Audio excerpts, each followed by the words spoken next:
Letting go, whether by choice or by force, is never easy. Whether you are transitioning from baby to toddler, from toddler to kindergarten, from kindergarten to high school, from high school to college, or college and beyond, I feel your pain. I am personally going through the final stages of the letting go process with my kids, and it is neither pain free nor easy. So let's talk about that. If you're new to my channel, welcome. My name is Carrie Stone, and this is Carry On. And today we're going to carry on about the letting go process. This is mainly from the perspective of parents letting go of their kids. But as I thought about this today, I realized that letting go is just a lifelong process. And it's one of those things that if you don't learn how to let go, you spend your life in a lot of misery and just trying to hold on to things that are not yours to hold on to anymore. And in this video, you're going to have to ignore some dog noises because I am actually at a friend's house in Nashville, and I've got a couple of buddies here with me today that I can't force to sit still. So you may hear some scratching, you might even hear some barking, but it's just life. I'm going with the punches. So this morning, my friend Jamie and I were talking about this process. And she too is in the midst of this, with her youngest being in her sophomore year of college. And so she told me when her oldest was a teenager, she came home from the beach with a lifeguard sign for her mom. And her mom looked at the sign and she says, this is a lot like parenting. When your kids are small, you're holding them and you're keeping them safe and you're making sure that everything is fine in their lives. But as they get older, you have to kind of sit afar, like up in a lifeguard stand, and you're just watching out, looking for danger. But you have a responsibility too. You have to let me know when you're in danger and give me signs so I know when you need me to step in.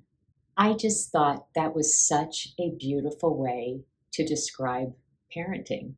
We're just looking from afar as they get older, looking for those signs of danger, but we're still there. We're still part of it until you get to the final stage.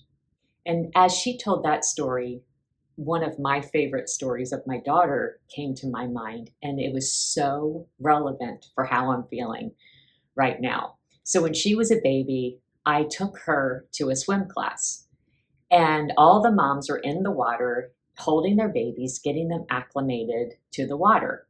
But of course, my baby was trying to push her way out of my arms. And she just kept pushing and pushing. And I was like, no, you have to stay. And she just would not listen. She wanted in that water. And so finally, I let her. And she pushed free from my arms, and I watched as she just sank into the water. She hit the bottom of the pool, and she just sat there for a second, like not knowing what to do, until finally she realized how to use her arms and her legs, and she pushed herself up and got her head above the water. And at first she was like gasping for air, and then she cried for a second, and I held her, and then she did it again. And she pushed herself out of my arms, sank to the bottom of the pool, but this time she came up faster, and she didn't come up crying. She learned to swim quickly because I let her go. If I had kept holding her and squeezing her close and keeping her safe, she would have never learned how to use her arms and her legs to move in the water and to swim. And that's what's happening now.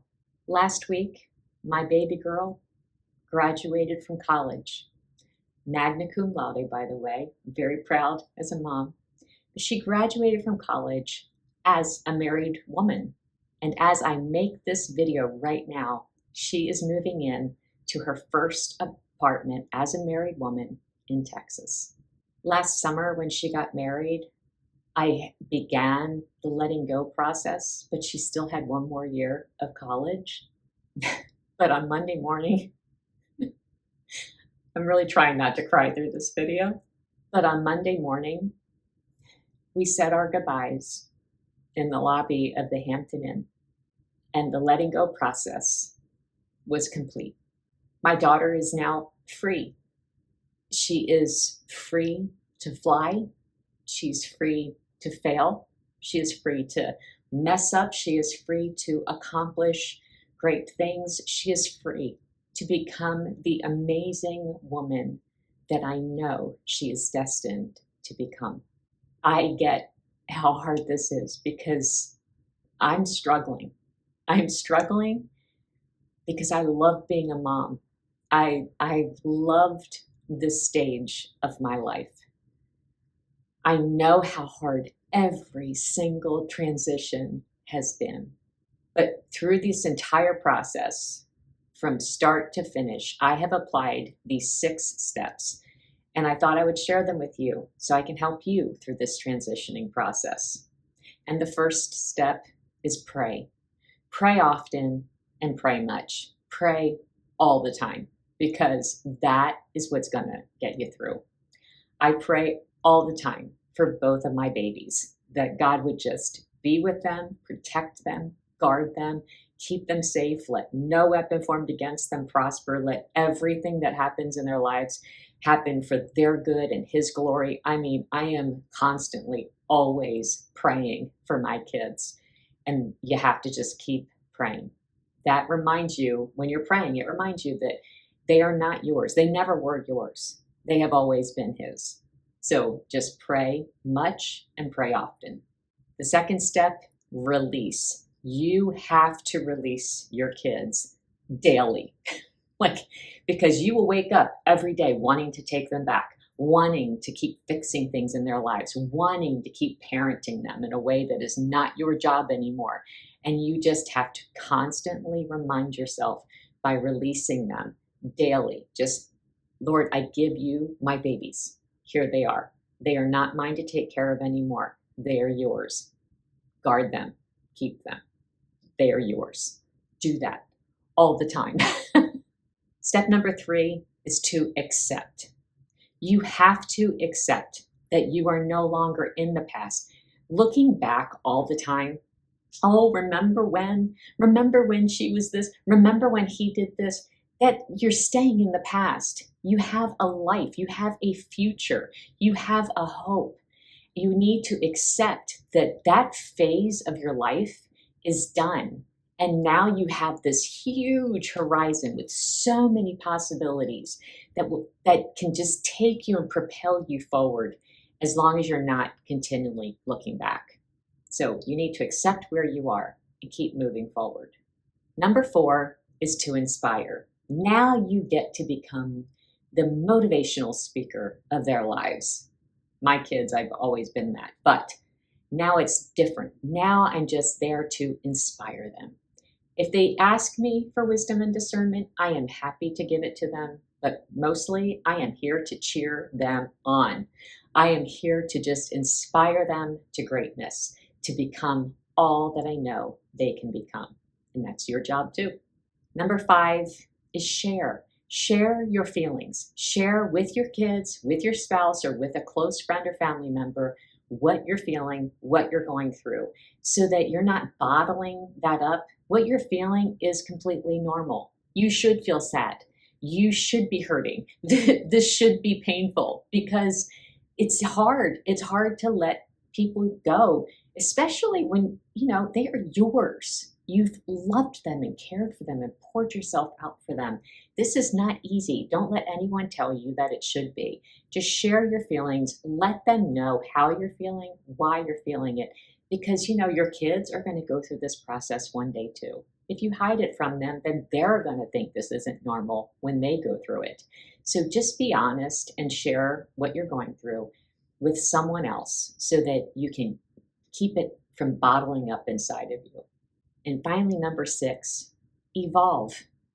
You are now given the opportunity to change your life, to figure out what your path is now. Life is not over just because your kids have grown and moved out. It's just beginning.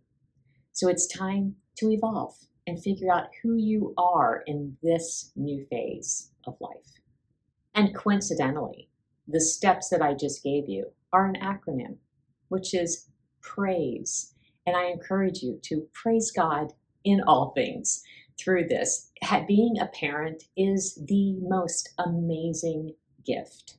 Praise God for the privilege of being able to raise these kids.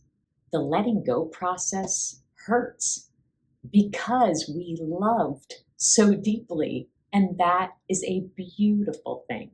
Being able to love and raise kids is an amazing gift that many people never get. So don't forget to be grateful for it. So praise God for the privilege of raising your kids, and then open your hands and let them go. You've done your job. You have to let them go. Don't keep holding on to the hem of their garment, trying to pull them back. You will keep them from greatness if you don't let them go. I am still in the crying process of this. I am still struggling with letting go, but I'm also really excited. I'm excited for my daughter. I'm excited for my son. I'm excited for me and for my husband and for what is coming next, because we have no idea what's coming next. But I'm still feeling all the feelings and accepting the fact that when I get back home, life is going to be very different. But I don't want to dwell on the pain. I want to see this as an opportunity for greatness, not just for my kids, but for me and for my husband. So if you're still struggling, that's okay. Be kind to yourself. Cry the tears. Do what you need to do to feel those feelings. Allow yourself to feel that pain. It's okay. And then stand up, brush yourself off, and take on life, whatever life has for you now. And if you need help with that, I would love to help you. I happen to be a coach that specializes in coaching women over the age of 50 to identify their purpose and to live that purpose out with passion. And I would be happy to meet with you for a 1-hour coaching call, or I also do 3 and 6 month packages. I'll put my email in the description below, and you can send me an email and I will be happy to send you any information you would like on whatever packages you're interested in. So don't flounder.